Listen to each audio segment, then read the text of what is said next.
જો બધું જ ઓનલાઈન થઈ જશે તો માનવતાના સ્પર્શ ક્યાંથી મળશે? એક યુવાન એના પિતાજીની સાથે બેંકમાં ગયો. યુવાનના પિતાજીને થોડી રકમ ક્યાંક ટ્રાન્સફર કરવાની હતી. બેંકમાં થોડો વધારે સમય લાગવાથી યુવાન અકળાઈ ગયો અને એના પિતાજીને પૂછ્યું કે તમે ઇન્ટરનેટ બેન્કિંગની સુવિધા શા માટે શરૂ નથી કરી દેતા? લાવો તમારો મોબાઈલ, હું તમને ઇન્ટરનેટ બેન્કિંગની સુવિધા શરૂ કરી આપું. એના પિતાજીએ સામે પૂછ્યું, બેટા, મારે ઇન્ટરનેટ બેન્કિંગ શા માટે શરૂ કરવું જોઈએ? યુવાને ખૂબ ઉત્સાહિત થઈને જવાબ આપ્યો, પિતાજી, ઇન્ટરનેટ બેન્કિંગ શરૂ કર્યા પછી તમારે મની ટ્રાન્સફર માટે અહીંયા બેંક પર આવવાની જરૂર નથી. ઘરે બેસીને જ એ પૈસા તમે ટ્રાન્સફર કરી શકો છો. ઇવન તમારી જરૂરિયાતની તમામ વસ્તુઓ તમે ઓનલાઈન ખરીદી પણ કરી શકો છો. બધું બહુ સરળ થઈ જશે. પિતાજીએ સામે પૂછ્યું, તો આ સુવિધા શરૂ કર્યા બાદ મારે ઘરની બહાર જ નહીં નીકળવું પડે, બરાબર ને? યુવાને જવાબ આપ્યો, હા હા, ક્યાંય જવાની જરૂર નથી અને ઘર વપરાશની તમામ વસ્તુઓ તમારા ઘરને દરવાજે જ મળી જશે. એ ઘણા બધા ઓનલાઈન પ્લેટફોર્મ છે જે આ સુવિધા પૂરી પાડી રહ્યા છે. ત્યારબાદ એના પિતાજીનો જવાબ સાંભળીને યુવાનની જીભ બંધાઈ ગઈ.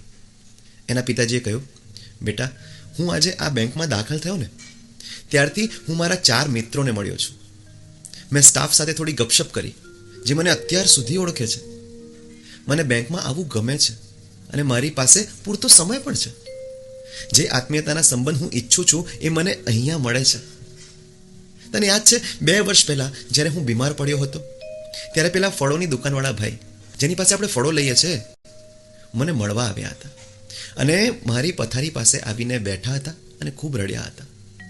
થોડા દિવસ પહેલાં મોર્નિંગ વોક વખતે તારી મમ્મી પડી ગઈ હતી ત્યારે આપણી બાજુની શેરીના કરિયાણાની દુકાનવાળા ભાઈ દોડીને ત્યાં પહોંચ્યા અને હોસ્પિટલ લઈ ગયા હતા અને એની સારવાર કરાવીને ઘરે મૂકી ગયા હતા. કારણ કે મને ઓળખતા હતા અને આપણા ઘરનું સરનામું પણ જાણતા હતા. જો આ બધું ઓનલાઈન થઈ જશે તો આવા માનવતાના સ્પર્શ ક્યાંથી મળશે?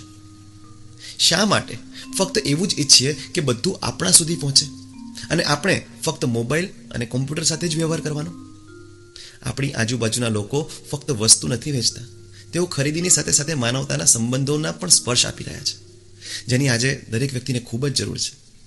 શું ઓનલાઈન પ્લેટફોર્મ આવું સ્પર્શ આપી શકે ખરા? યાદ રાખો, ફક્ત ટેકનોલોજી એ જીવનથી આજુબાજુના લોકો સાથે સમય પસાર કરો, માત્ર ઉપકરણો સાથે નહીં. ટૂંકમાં પપ્પાએ કહેલી ખૂબ જ હૃદયસ્પર્શી વાત મારા દિલમાં છપાઈ ગઈ. ઓનલાઈન કે ઓફલાઈન શોપિંગની વાત નથી, એ તો એમણે કરી, પણ હું તમને કહું છું, મારી ઉંમરના તમામ મિત્રોને નમ્ર વિનંતી કરું છું કે તેમને સમય આપો. એ તમારી સાથે સમય વિતાવવા માંગે છે. બાળપણમાં તેમણે આપેલા સમયનું વળતર વ્યાજ સાથે ચૂકવવું એ આપણી ફરજ નથી? ક્યારેક તો કહી જુઓ કે ચાલો પપ્પા શોપિંગ કરવા જઈએ, ચાલો પપ્પા મૂવી જોવા જઈએ, ચાલો પપ્પા લોંગ ડ્રાઈવ પર જઈએ. અને પછી એમની આંખમાં ચમક જુઓ, એમના ચહેરાની ખુશી જુઓ. પપ્પા એટલે ખુશ નથી કે મૂવી જોવા જવાનું છે, એટલે ખુશ નથી કે શોપિંગ કરવા જવાનું છે. પપ્પા એટલે ખુશ છે કે મારો દીકરો એટલો સમય હવે મારી સાથે રહેવાનો છે. બહુ મોડું ના કરશો યાર. આ પૈસાની ભાગદોડમાં તમે શું ગુમાવી રહ્યા છો ને તમને અંદાજ પણ નથી. પ્લીઝ પ્લીઝ લૂંટી લો. જેટલા આશીર્વાદ લૂંટી શકો ને લૂંટી લો. આપણી ફરજ છે યાર, અને એમનો હક. પ્લીઝ.